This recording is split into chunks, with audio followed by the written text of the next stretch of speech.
Good evening dear student. आज हम लोग फाउंडेशन बैच में जो लेक्चर लेने जा रहे हैं वह वर्क पावर एनर्जी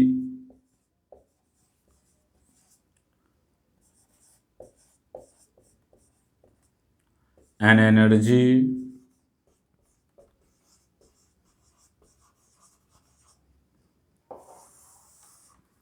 का लेक्चर सेकेंड होगा।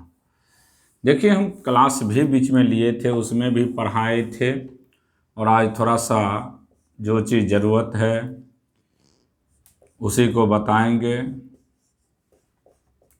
तो इसको लेक्चर 2 नाम दे देते हैं। जैसे आप लोग को हम पढ़ाए थे स्प्रिंग के चलते वर्क डन के विषय में, याद होगा सभी को हमने बताए थे कि अगर स्प्रिंग के चलते वर्क डन की बात करते हैं तो वर्क डन का वैल्यू हमेशा माइनस में लेते हैं और उसका वैल्यू -12 के एक्स स्क्वायर होता है, जहाँ पे आपको पता है कि स्प्रिंग कांस्टेंट है और एक्स जो है वह डिफॉर्म लेंथ हो गया। एक्स क्या हो गया? Deform length. तो आपको ध्यान में ये रखना है कि कब इसका वर्क डन पॉजिटिव लेते हैं और कब निगेटिव लेते हैं। तो ध्यान में रखिएगा, जब कोई स्प्रिंग नेचुरल पोजीशन से इलोंगेट पोजीशन पे जाए या कंप्रेस्ड पोजीशन पे आए, work done by the spring force का वैल्यू हमेशा क्या लेना है? माइनस में लेना है। देखिए, ये याद रखिएगा, नोट है, ये सभी को ध्यान में रखना होता है, नोट करके लिख देते, क्योंकि हमने पहले ही प्रूव कर चुके हैं work done bye spring force के विषय में। ये फार्मूला है, आपको फार्मूला याद रखना है। When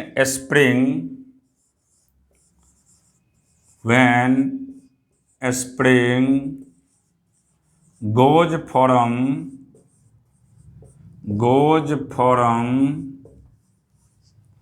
natural state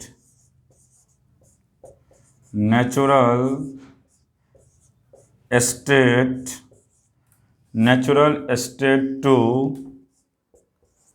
deform state,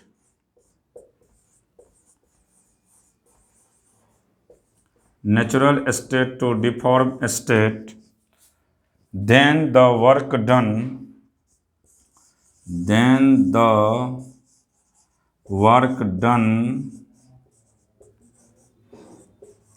by the spring force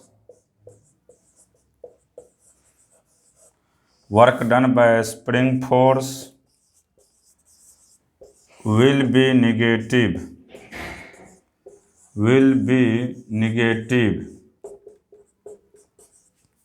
and whose value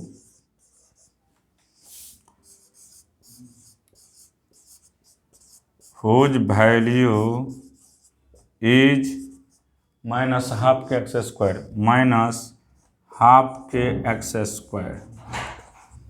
जब कोई भी स्प्रिंग नेचुरल स्टेट से डिफॉर्म स्टेट पे जाते हैं तो work done bye spring force का वैल्यू क्या होता है? नेगेटिव, और उसका वैल्यू क्या लेते हैं हम लोग? -12 के एक्स स्क्वायर। तो सिंपल याद रखिएगा कि अगर कोई स्प्रिंग कहाँ से कहाँ जाए, नेचुरल स्टेट से डिफॉर्म स्टेट पे जाता है तो work done bye spring force का वैल्यू निगेटिव लेते हैं और उसका वैल्यू क्या लेते हैं हम लोग? -12 के इंटू एक्स स्क्वायर। दूसरा पॉइंट है, यहाँ से देखते हैं दूसरा point. When spring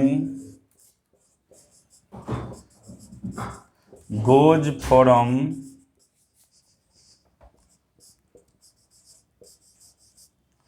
deform position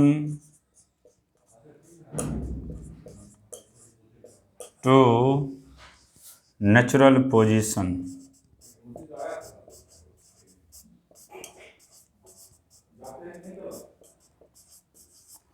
then the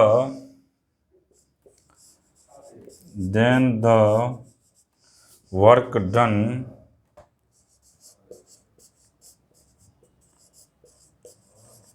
by the spring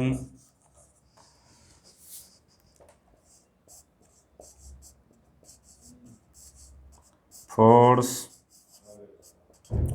is positive whose value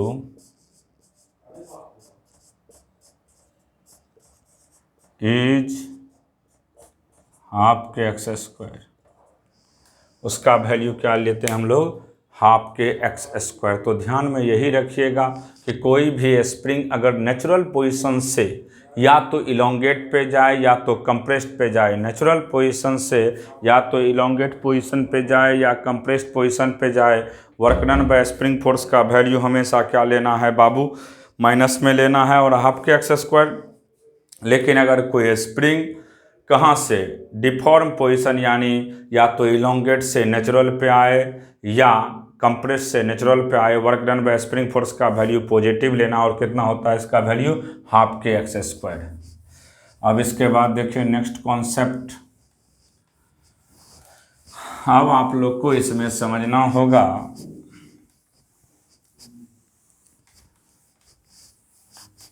next point, relation between field force and potential energy. Relation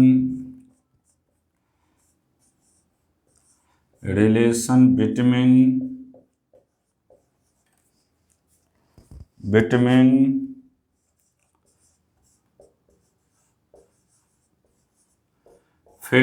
force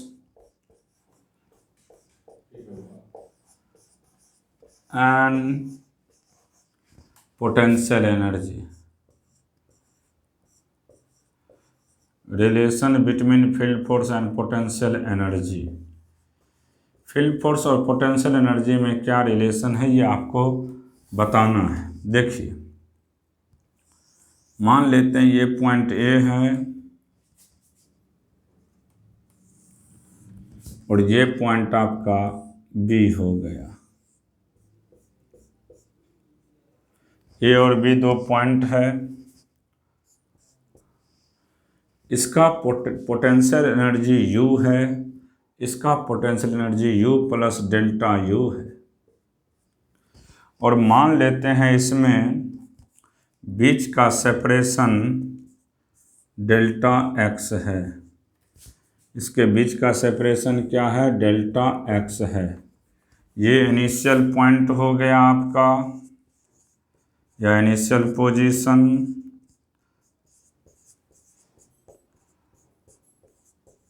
और ये हो गया आपका फाइनल पोजीशन।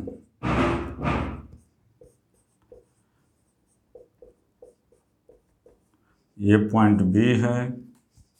अब देखिए मान लेते हैं हम लोग कि इनिशियल पोजीशन का पोटेंशियल एनर्जी U है और फाइनल पोजीशन का पोटेंशियल एनर्जी डेल U है और दोनों के बीच का डिफरेंस क्या है, डेल्टा x। तो लिख देते हैं let there are to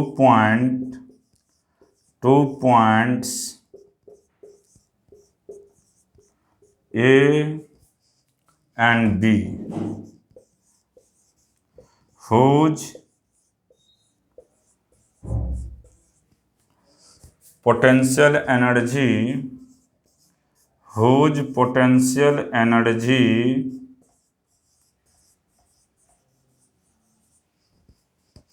are U and U plus del U respectively।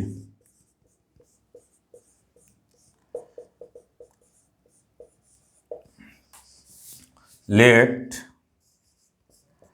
average field force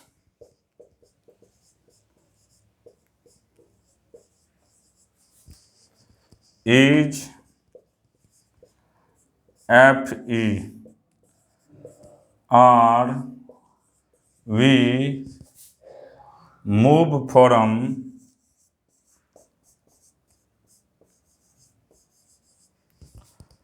point A to B।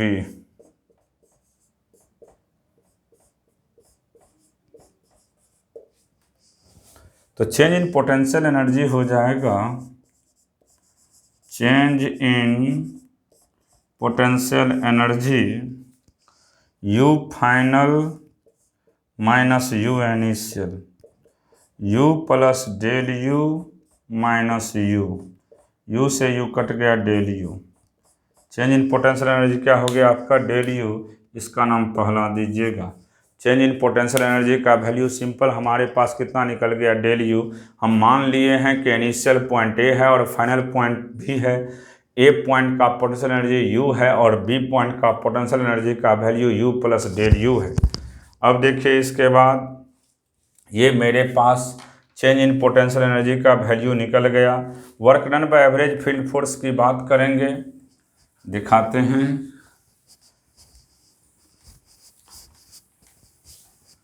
Work done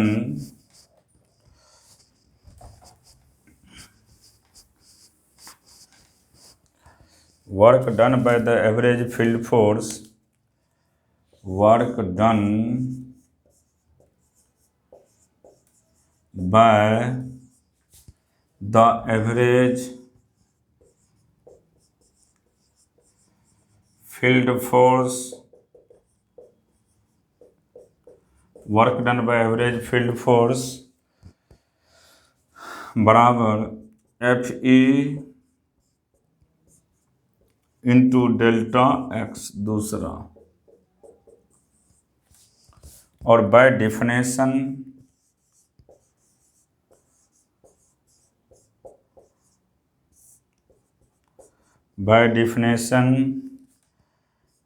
potential energy का वैल्यू होता है negative work done by field force. Potential energy का simple value होता है negative work done by field force. अब देखिए potential energy del you बराबर work done का सिंपल फार्मूला होता है एफ ई डी आर, तो डी एक्स। तो यहाँ से बाबू फील्ड फोर्स का सिंपल फार्मूला होगा माइनस डी यू या delta U by delta X. तो फील्ड फोर्स और पोटेंशियल एनर्जी में यही रिलेशन होता है कि change in potential energy by delta X को ही हम लोग क्या कहेंगे, फील्ड फोर्स।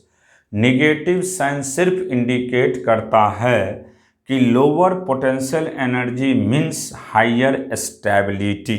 तो आपको सिंपल याद रखना है कि फील्ड फोर्स और पोटेंशियल एनर्जी में कोई रिलेशन पूछेगा तो सिंपली रट जाइएगा minus del U upon delta x. अब सुनिए, फोर्स 3 एक्सिस के अलॉन्ग होते हैं और पोजीशन भी कितने एक्सिस के अलॉन्ग होता है, 3 एक्सिस के अलॉन्ग होता है। तो इसका मतलब है कि हम लोग फोर्स को 3 एक्सिस के अलॉन्ग लेंगे और पोजीशन को भी कितने एक्सिस के अलॉन्ग लेंगे, 3 एक्सिस के अलॉन्ग। एक एक करके समझिए। पहले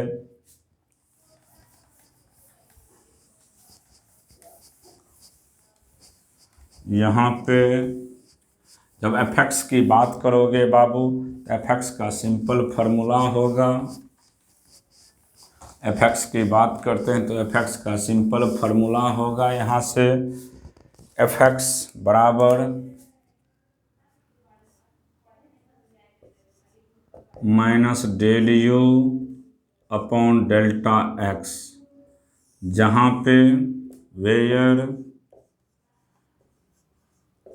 y and z are constant।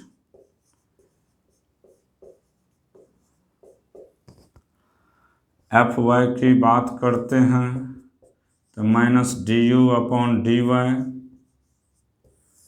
जहाँ पे X and Z are constant, और एफ जेड की बात करते हैं तो minus D U upon D Z, जहाँ पे X and Y are constant. तो सिंपल याद रखिएगा, एफ एक्स की बात करेंगे तो minus D U upon D X, F X की बात करेंगे तो minus D U upon D X, जहाँ पे y और z कांस्टेंट होगा। Fy की बात करेंगे तो माइनस du/dy, जहाँ पे x और z कांस्टेंट होगा। Fz की बात करेंगे तो माइनस du/dz, जहाँ पे x और y कांस्टेंट होगा। अब देखिए इस पे एक एग्जाम्पल के थ्रू समझा रहे हैं, समझिएगा। इसका एग्जाम्पल अभी लेंगे हम लोग। फॉर एग्जाम्पल,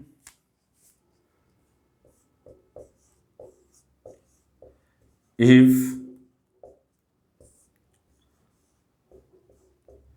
u बराबर दिया हुआ x² yz, देन फाइंड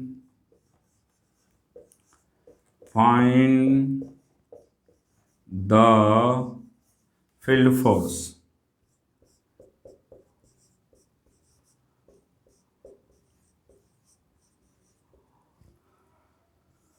तो हम सॉल्यूशन की बात कर रहे हैं। तो सबसे पहले मान लो यहाँ पे पोटेंशियल एनर्जी आपको 3 एक्सिस के अलोंग है, x के अलोंग, y और z के अलोंग, क्योंकि पोटेंशियल एनर्जी स्केलर क्वांटिटी है, तीनों पे डिपेंडेंट है। तो आपको फील्ड फोर्स भी तीनों एक्सिस के अबाउट निकालना होगा। सबसे पहले Fx की बात करते हैं। तो Fx का सिंपल फार्मूला होता है माइनस du/dx, जहाँ पे y और z कांस्टेंट होता है। तो यहाँ पे पुट कर दीजिएगा इसका value x² yz by dx, y और z कांस्टेंट निकल जाएगा, dx² बाई dx।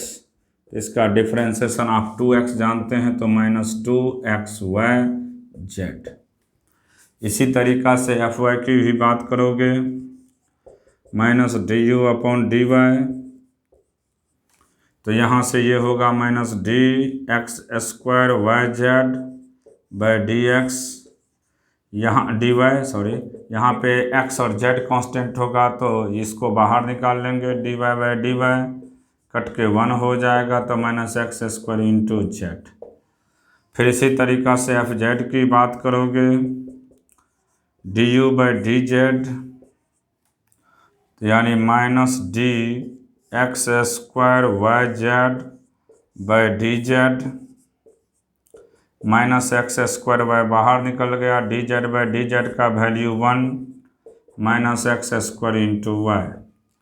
अब देखिए फील्ड फोर्स 3 एक्सिस के अलोंग होते हैं, Fx i cap, Fy j cap, Fz k cap. यहाँ से minus 2xy z i cap, x² z j cap, x² y k cap, minus common ले लीजिएगा। तो यहाँ से माइनस जब कॉमन लेते हैं तो 2xy z i cap plus x² z j cap plus x² y k cap, ये इसका आंसर हो जाएगा। तो अगर जब भी ऐसा रिलेशन आपसे पूछेगा तो आप आराम से बना सकते हो। बनाने का यही तरीका है कि सबसे पहले Fx निकालिएगा, फिर Fy, फिर Fz, और निकाल करके तीनों को एक साथ ऐड कर देंगे तो आपको फील्ड फोर्स और पोटेंशियल एनर्जी के बीच में रिलेशन निकल जाएगा। तो इसमें याद यही रखना है कि हम लोग पार्शियल डिफरेंशिएशन करते हैं। क्या करते हैं? पार्शियल डिफरेंशिएशन करते हैं पोटेंशियल एनर्जी को, तो हमारे पास फील्ड फोर्स का वैल्यू निकल जाएगा। अगर पार्शियल डिफरेंशिएशन करते हैं हम लोग पोटेंशियल एनर्जी को, तो मेरे पास क्या निकल जाएगा? फील्ड फोर्स का वैल्यू। अब नेक्स्ट हेडिंग देखिए, law of conservation of mechanical energy. Law of conservation, law of conservation of mechanical energy, law of conservation of mechanical energy, law of conservation of mechanical energy, law of conservation of mechanical energy. तो आप जानते हो बाबू, ना तो energy हम create करते हैं, ना ही एनर्जी को डिस्ट्रॉय करते हैं।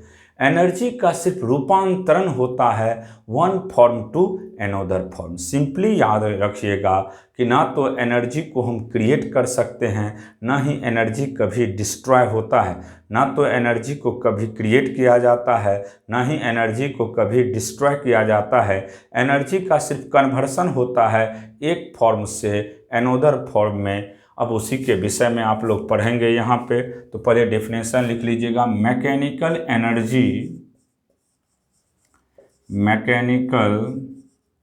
Energy of system mechanical energy of system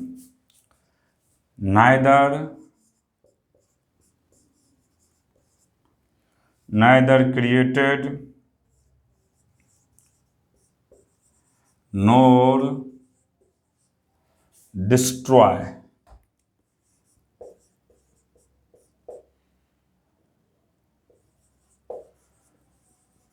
It can be transferred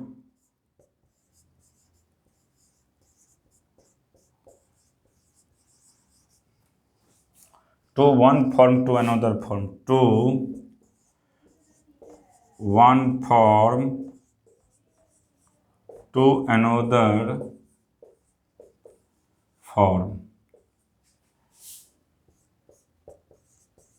simple याद रखिएगा, मैकेनिकल एनर्जी सिस्टम को ना तो क्रिएट किया जा सकता है, ना ही डिस्ट्रॉय किया जा सकता है। ये ट्रांसफ़र होता है एक फॉर्म से दूसरे फॉर्म में।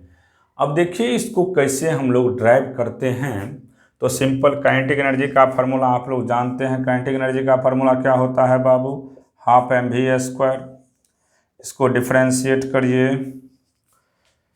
काइनेटिक एनर्जी को x के रिस्पेक्ट में डिफ्रेंशिएट करते हैं तो यहाँ से मास कांस्टेंट है, m/2 को बाहर कर दीजिएगा, dv²/dx।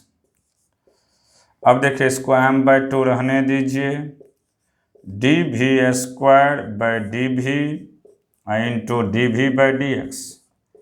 तो इसका सीधा वैल्यू होगा m/2 2v dv/dx।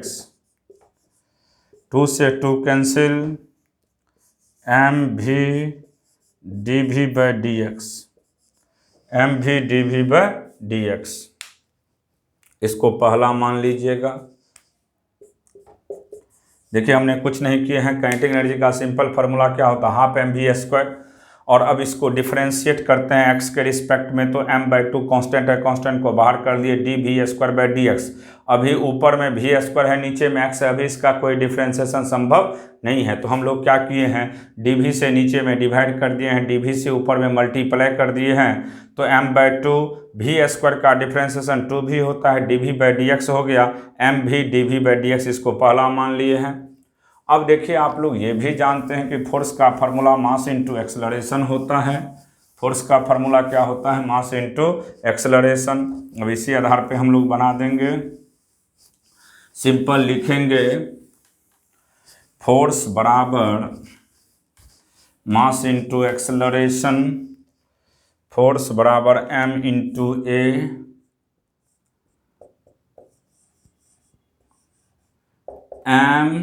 a को dv/dt, dv/dt को एक्सेलरेशन कहते हैं।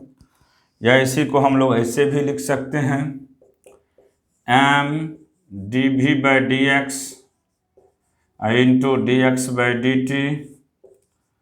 तो ये हो जाएगा, dx से ऊपर में मल्टीप्लाई कर दिए, नीचे में डिवाइड कर दिए, कोई फर्क नहीं पड़ता है। dx/dt को भी कहते हैं, तो mv dv/dx, mv dv/dx। ये हो गया आपका दूसरा। अब देखिए फर्स्ट और सेकंड को ये और वह वैल्यू सेम था। इसका मतलब ये हो गया from equation first and second, force का वैल्यू होगा d kinetic energy, D kinetic energy by D X. फिर इसके बाद हम लोग जानते हैं कि फोर्स का सिंपल फार्मूला होता है minus D u by d x बराबर d kinetic energy by D x. अब दोनों को एक तरफ करिए तो d kinetic energy plus potential energy by D x बराबर हो जाएगा 0। D kinetic energy plus potential energy by D x का वैल्यू 0। अब सुनिए यहाँ पे इसका मतलब ये हुआ कि किसका डिफरेंशिएशन 0 होता है। तो आप जानते हैं किसी भी कांस्टेंट का डिफरेंशिएशन किसी के रिस्पेक्ट में ऑलवेज क्या होता है 0। कोई भी कांस्टेंट रहेगा तो उसका डिफरेंशिएशन निश्चित किसी के रिस्पेक्ट में क्या होता है 0। इसका मतलब ये हुआ कि kinetic energy plus potential energy का वैल्यू क्या मिलेगा आपको constant. Kinetic energy plus potential energy का वैल्यू हमेशा क्या होगा कांस्टेंट होगा। अब देखिए काइनेटिक एनर्जी और पोटेंशियल एनर्जी का सम का वैल्यू अगर कांस्टेंट हो गया इसका मतलब हो गया कि हम इसको किसके नाम से जानते हैं टोटल मैकेनिकल एनर्जी के नाम से। तो टोटल मैकेनिकल एनर्जी का वैल्यू क्या होगा अब आपको कांस्टेंट। अब ध्यान से सुनेंगे टोटल मैकेनिकल एनर्जी का वैल्यू कांस्टेंट हो गया इसका मतलब ये हुआ कि टोटल मैकेनिकल एनर्जी इनिशियल बराबर टोटल मैकेनिकल एनर्जी फाइनल। तो आप ध्यान में यही रखिएगा कि kinetic energy plus potential energy के सम को क्या कहते हैं हम लोग टोटल मैकेनिकल एनर्जी। और टोटल मैकेनिकल एनर्जी अगर कांस्टेंट है तो इसका मतलब ये हुआ कि टोटल मैकेनिकल एनर्जी इनिशियल बराबर टोटल मैकेनिकल एनर्जी फाइनल। अब देखिए टोटल मैकेनिकल एनर्जी कब कंजर्व रहते हैं तो इसका कंडीशन है। तो लिखेंगे heading condition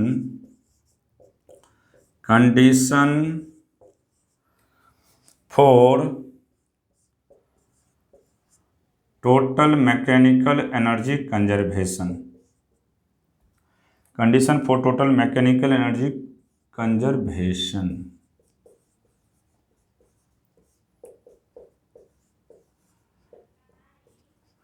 condition for total mechanical energy conservation. पहला टोटल मैकेनिकल एनर्जी किसी भी सिस्टम का तब कंजर्व होते हैं जब उस पर कोई भी बाहरी फोर्स काम नहीं करता हो। कोई भी सिस्टम हो कहीं पे भी कोई एक्सटर्नल फोर्स काम नहीं करेगा तभी टोटल मैकेनिकल एनर्जी क्या रहेंगे कंजर्व। तो लिख दीजिएगा यहाँ पे there is no any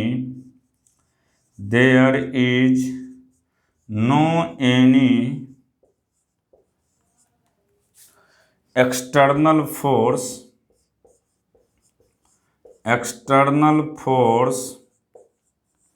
which are present। There is no any external force which are present. कोई भी बाहरी फोर्स नहीं होना चाहिए present.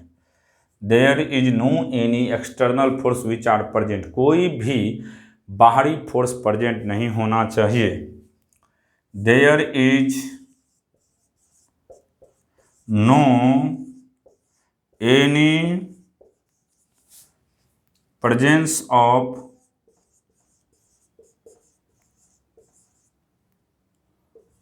Internal non conservative force.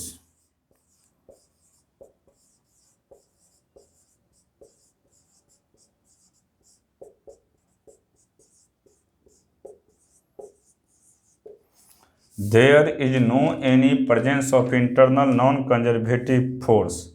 और तीसरा frame must be inertial.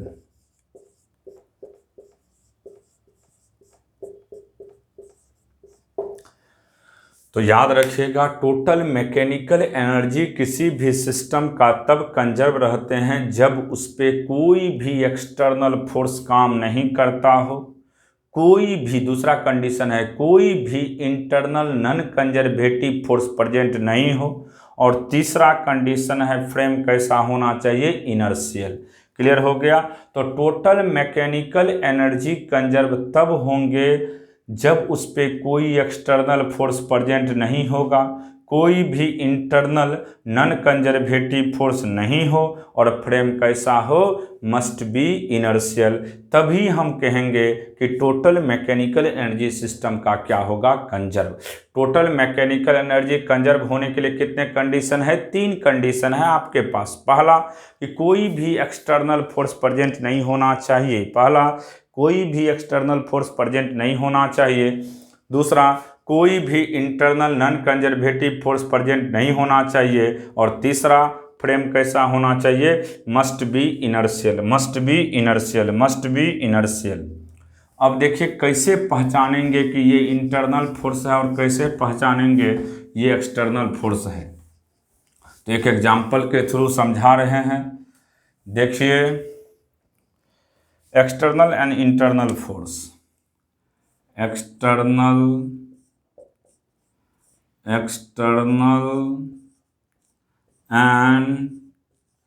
Internal, external and internal force.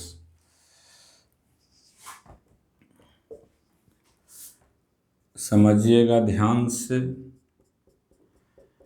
ये frame या कोई एक्स एक्सिस है, इस पे 2 मास आपके पास प्रेजेंट है, एक कैपिटल एम, दूसरा स्मॉल एम। अब देखिए अप्लाइड फोर्स इस पे काम कर रहा है।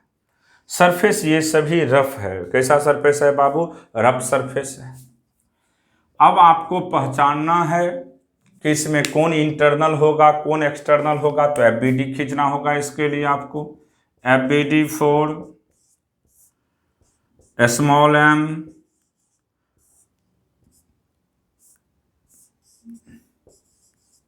ध्यान से देखिए स्मॉल एम को। स्मॉल एम पे पहला एक अप्लाइड फोर्स है। तो जैसे ही आगे बढ़ेगा तो इसको रोकने का काम कौन करेगा, कैपिटल एम। तो कैपिटल एम के चलते एक फ्रिक्शन फोर्स लगेगा पीछे की तरफ। ये किसके चलते लग रहा है, ड्यू टू कैपिटल एम। और ये किसके टच में है, तो बिगर सरफेस के। तो बिगर सरफेस के चलते नॉर्मल N1 ऊपर लगेगा और नीचे क्या लगेगा बाबू, इसका mg। ये हो गया। उसके बाद जब एफबीडी आप कैपिटल एम का खींचोगे फॉर कैपिटल एम, तो कैपिटल एम की बात करिए यहाँ पे। कैपिटल एम पे 2 फ्रिक्शन फोर्स लगेगा। एक तो स्मॉल एम के चलते F1 आगे लगेगा, सरफेस के चलते F2 नीचे पीछे लगेगा ड्यू टू सरफेस। N1 नीचे लगेगा, N2 ऊपर लगेगा, नीचे mg। क्योंकि 2 के टच में है तो 2 नॉर्मल भी होगा 2 फ्रिक्शन भी होगा, 2 नॉर्मल भी होगा और 2 फ्रिक्शन भी होगा, 2 नॉर्मल भी होगा और 2 फ्रिक्शन भी होगा। तो देखिए यहाँ पे 2 ऐसे फोर्स हैं, एक F1 और दूसरा N1, जो कि दोनों में एग्जिस्ट कर रहा है और एक दूसरे के डायरेक्शन भी क्या है, अपोजिट। यहाँ पे आप लोग देख रहे हो कि 2 फोर्स, एक N1 हो गया और दूसरा F1 हो गया, यानी फ्रिक्शन फोर्स। एक N1 फोर्स हो गया नॉर्मल रिएक्शन, एक N1 हो गया और दूसरा फ्रिक्शन फोर्स हो गया, कि जो दोनों में प्रेजेंट है और दोनों का डायरेक्शन एक दूसरे के क्या है, अपोजिट है। दोनों में प्रेजेंट है और दोनों का डायरेक्शन एक दूसरे से क्या है, अपोजिट है। तो ये जो फोर्स है ये दोनों इंटरनल फोर्स कहलाएंगे। क्या कहलाएंगे, इंटरनल फोर्स। इसके अलावे जो एक में ही प्रेजेंट होता है वे सभी फोर्स कैसा कहलाएंगे, एक्सटर्नल। तो यहाँ सिस्टम की बात करेंगे तो सिस्टम दोनों मास मिला करके एक सिस्टम का फॉर्मेशन होता है। तो सिस्टम हो गया आपका capital M plus small M. System क्या हो गया, capital M plus small M को हम लोग एक सिस्टम कहेंगे। Capital M plus small M को हम लोग एक सिस्टम कहेंगे। Capital M plus small M को हम लोग एक सिस्टम कहेंगे। और यहाँ पे आपको दिखाई दे रहा है कि 2 फोर्स F1 जो है वह दोनों में प्रेजेंट है और N1 भी दोनों में प्रेजेंट है। हो गया, 2 मिनट में इसको बता देते हैं हम। यहाँ पे याद रखिएगा आप लोग कि जो फोर्स है, इंटरनल फोर्स की बात करते हैं तो इंटरनल फोर्स जो दोनों में प्रेजेंट रहेगा, जो दोनों में प्रेजेंट है उसको इंटरनल फोर्स कहेंगे। इसके अलावा जितने भी फोर्स है सभी क्या कहलाएंगे बाबू, एक्सटर्नल फोर्स। तो हम लोग बात करते हैं एक्सटर्नल फोर्स का, तो एक्सटर्नल फोर्स आपका हो जाएगा, एक्सटर्नल फोर्स हो जाएगा आपको capital F, capital mg, small mg, N2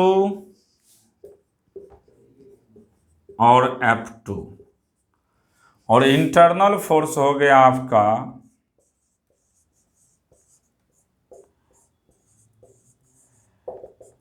F1 और N1।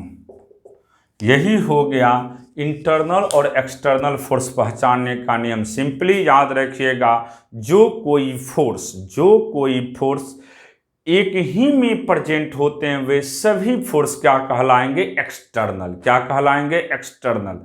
और जो कोई फोर्स दोनों में प्रेजेंट हो, डायरेक्शन एक दूसरे का अपोजिट हो, उस फोर्स को क्या कहते हैं हम लोग, इंटरनल। क्या कहते हैं, इंटरनल। तो एक्सटर्नल और इंटरनल फोर्स पहचानना सीख गए तो रूल कहता है कि टोटल मैकेनिकल एनर्जी किसी भी सिस्टम का तब कंजर्व रहते हैं जब वहाँ पे कोई भी एक्सटर्नल फोर्स प्रेजेंट ना हो, कोई भी इंटरनल नॉन कंजर्वेटिव फोर्स नहीं हो, और तीसरा फ्रेम कैसा हो, मस्ट बी इनर्शियल। फ्रेम कैसा हो, मस्ट बी इनर्शियल। तब ही हम कहेंगे कि यहाँ पे टोटल मैकेनिकल एनर्जी सिस्टम का क्या रहेगा, कंजर्व रहेगा। क्या रहेगा, कंजर्व रहेगा। ठीक है, आज यहीं तक पढ़ा करके क्लास को लास्ट कर रहे हैं।